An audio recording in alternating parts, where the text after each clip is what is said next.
அனைவரையும் வணங்கி மகிழ்கிறேன்.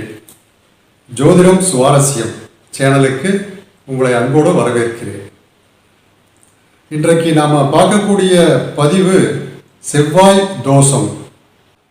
லக்கணத்திற்கு 2, 4, 7, 8, 12 இந்த இடங்களில் செவ்வாய் நின்றால் அந்த ஜாதகருக்கு செவ்வாய் தோஷம் உள்ளது.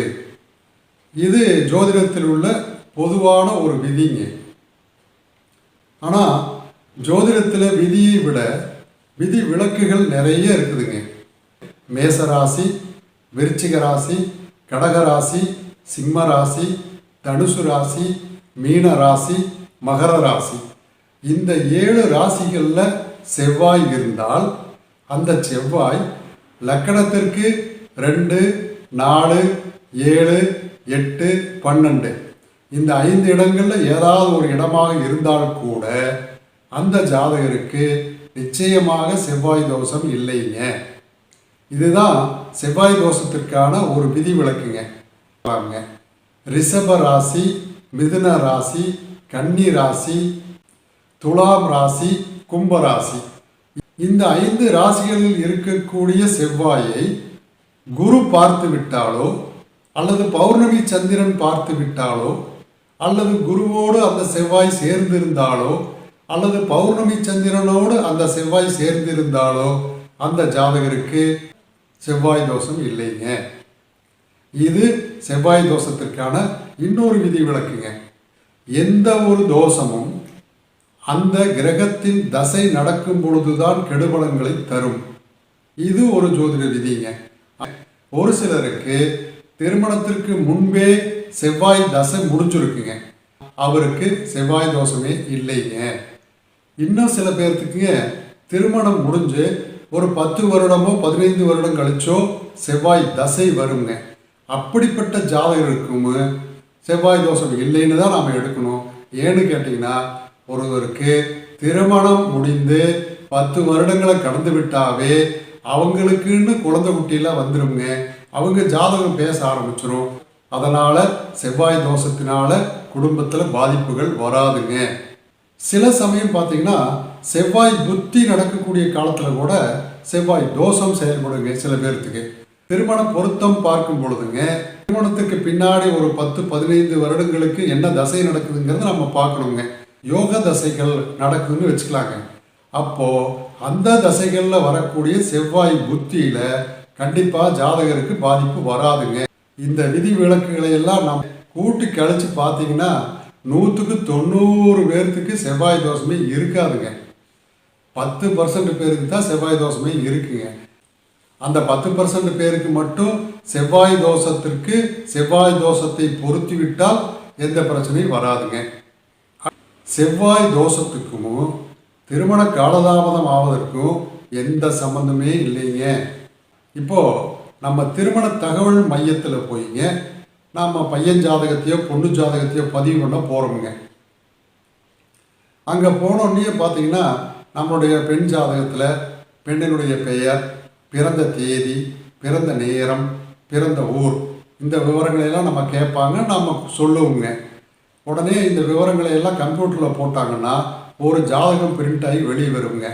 கம்ப்யூட்டரில் என்ன ஃபீடு பண்ணி வச்சுருப்பாங்க, லக்கணத்திற்கு 2, 4, 7, 8, 12 இந்த இடங்களில் செவ்வாய் இருந்தால் செவ்வாய் தோஷம் அப்படின்னு பிரிண்ட் பண்ணி வச்சுருப்பாங்க. அது மிஷின் தானுங்க, நம்ம என்ன சொல்கிறோமோ அதைத்தானே அது செய்யும். அப்போது அந்த ஜாதகத்துக்கு செவ்வாய் தோஷம் உள்ள ஜாதகம் அப்படின்னு பிரிண்ட் ஆகி வருங்க. ஒருவேளை நம்ம பொண்ணு ஜாதகத்தில் 2ஆம் இடத்துல செவ்வாய் இருக்குதுன்னு வச்சுக்கோங்க. உடனே அந்த கம்ப்யூட்டர் என்ன சொல்லும், செவ்வாய் தோஷம் உள்ள ஜாதகம் அப்படின்னு சொல்லி பிரிண்ட் ஆகி வெளியே வருங்க. ஆனால் உண்மையிலேயே நம்ம பொண்ணுக்கு விதிவிலக்கு பெற்ற செவ்வாய் தோஷமாக இருந்ததுன்னு வச்சுக்கோங்க. அந்த 2ல் நிற்கக்கூடிய செவ்வாய் நிச்சயமாக செவ்வாய் தோஷமாகவே இருக்காதுங்க. ஆனால் கம்ப்யூட்டர் என்ன சொல்லுங்க, செவ்வாய் தோஷம் உள்ள ஜாதகம்னு சொல்லுங்க. உடனே அந்த திருமண தகவல் மையத்துக்காரங்க என்ன பண்ணுவாங்கன்னா நம்ம பொண்ணு ஜாதகத்தை செவ்வாய் தோஷ ரேக் அப்படின்னு ஒன்று இருக்குங்க, அங்கே கொண்டு போய் வச்சுருவாங்க. ஆக்சுவலாக பார்த்தீங்கன்னா நம்ம பொண்ணுக்கு செவ்வாய் தோஷம் இல்லைங்க. ஆனால் மிஷின் சொல்லிடுச்சு செவ்வாய் தோஷம் உள்ள ஜாதகம்னு. உடனே கொண்டு போய் செவ்வாய் தோசை ரேக்கில் நம்ம ஜாதகம் இருக்குங்க. இப்போ பையன் வீட்டுக்காரங்க திருமண தகவல் மையத்திற்கு வரன் தேடி வந்தாங்கன்னா அந்த பையனுக்கு உண்மையிலேயே செவ்வாய் தோஷம் இருக்குதுன்னு வைங்க. அவங்க என்ன பண்ணுவாங்க, நம்ம பொண்ணு ஜாதகம் செவ்வாய் தோசை ரேக்கில் இருக்குதுங்க, அந்த ஜாதகத்தை அந்த பையன் வீட்டார் எடுத்துகிட்டு போய் தங்களுடைய குடும்ப ஜோதிடர்கிட்ட பொருத்தம் பார்க்க கொடுக்கும்போது அவர் பார்த்தோன்னே சொல்லுவார், இந்த பையனுக்கு செவ்வாய் தோசை இருக்குதுங்க, பிள்ளைக்கு செவ்வாய் தோஷம் இல்லைங்க, அதாவது விதிவிலக்கு பெற்ற செவ்வாய் தோஷங்க, அதனால் பொருத்தக்கூடாதுங்க, செவ்வாய் தோசை பொருத்தம் இல்லைங்க அப்படின்னு சொல்லிடுவார்.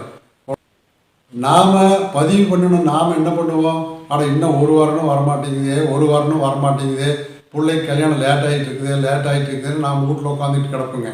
ஆனால் உண்மையிலே என்ன நடக்குதுன்னா, செவ்வாய் தோஷமே இல்லாத நம்மளுடைய பெண் ஜாதகம் திருமண தகவல் மையத்தில் செவ்வாய் தோஷம் உள்ள ரேக்கில் இருக்கிறதுனால தான் திருமண காலதாமதம் ஆகுதுங்க.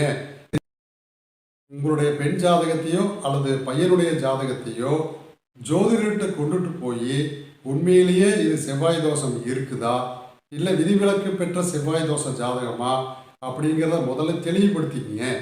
ஒருவேளை விதிவிலக்கு பெற்ற செவ்வாய் தோஷம், இது செவ்வாய் தோஷம் இல்லாத ஜாதகத்தை பொருத்தலாம் அப்படின்னு ஜோதிடர் சொன்னார்னா நீங்கள் நேராக திருமண தகவல் மையத்துக்கு போய் அங்கே இருக்கக்கூடிய பொறுப்பாளர்கிட்ட சொல்லுங்கள், என் பொண்ணு ஜாதகத்தில் 7 செவ்வாய் இருக்குதுங்க, ஆனால் இது விதிவிலக்கு பெற்ற செவ்வாய் தோஷம், அதனால் செவ்வாய் தோஷம் இல்லாத வரனை சேர்க்கலாம்னு எங்கள் குடும்ப ஜோதிடர் சொல்லியிருக்காருங்க, அதனால் என்னுடைய பெண் ஜாதகத்தை செவ்வாய் தோசை ரேக்கில் வைக்க வேண்டாமுங்க அப்படின்னு நீங்கள் சொல்லி அதை மாற்றி வச்சுட்டு வாங்க. அப்படி வச்சிங்கன்னா விரைவாக செவ்வாய் தோஷம் இல்லாத ஒரு வரன் உங்கள் பெண்ணுக்கு அமைந்து விரைவில் திருமணம் நடக்குங்க. செவ்வாய் தோஷத்தை பற்றிய ஒரு தெளிவு உங்களுக்கு கிடைச்சிருக்குன்னு நான் நம்புறேனுங்க. இந்த வீடியோ உங்களுக்கு பிடிச்சிருந்ததுன்னா லைக் பண்ணுங்கள், கமெண்ட் பண்ணுங்கள், ஷேர் பண்ணுங்கள், சப்ஸ்கிரைப் பண்ணுங்கள்.